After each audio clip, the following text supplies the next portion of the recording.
Area है, वहाँ के जितने भी लोग हैं वो घर जाने से पहले, जो वो बिल्डिंग के केयर टेकर हैं, वो घर जाने से पहले सारी लाइट बंद करके जाएंगे, ताकि अगर हमें इम्प्लीमेंट करना हो ब्लैकआउट और वहाँ बिल्डिंग में रात में कोई ना भी हो तो वो लाइट्स बंद रहें। खास करके जैसे बैंक्स हैं या लिकर वेंड्स हैं या पेट्रोल पंप हैं या शोरूम हैं, ये सभी रात को अगर ब्लैकआउट नहीं भी है तो भी अपनी लाइट बंद करके जाएंगे।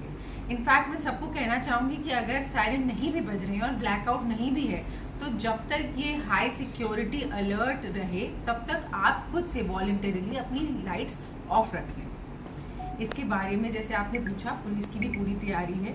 हमारे जितनी कंपनीज़ हैं, पुलिस की एक कंपनी स्टैंड बाय पे यहीं पे है और पूरे शहर में नाके हैं। हमने रात को भी एक पूरा सील कर दिया था एक प्रकार से और चेकिंग कर रहे थे। इसके अलावा हमारी ट्रैफिक ड्यूटीज़ भी मुस्तैद हैं, क्योंकि जैसे लाइट बंद हो जाती है तो ट्रैफिक की भी चुनौती आती है।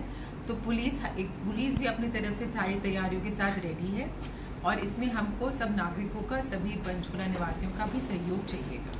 तो मैं पंजौर में आज मार्केट्स भी जी, जैसे आप इंदौर की बात कर रहे हैं तो वहाँ पे एक दूसरा लड़ाई झगड़े का भी इशू हो गया था, जिस कारण उन्होंने मार्केट में सबको अंदर जाने को कह दिया। देखिए, फ्यूचर में अगर ये थ्रेट अलर्ट और सीरियस होता है या इशू और सीरियस होता है तो किस तरह से डील किया जाएगा हम देखेंगे, पर अभी एज ऑफ नाउ मार्केट्स बंद नहीं है।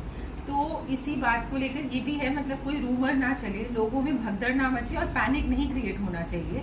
कोई शॉर्टेज नहीं है किसी तरह की, ना मार्केट बंद है, ना मार्केट बंद करने का कोई आदेश है।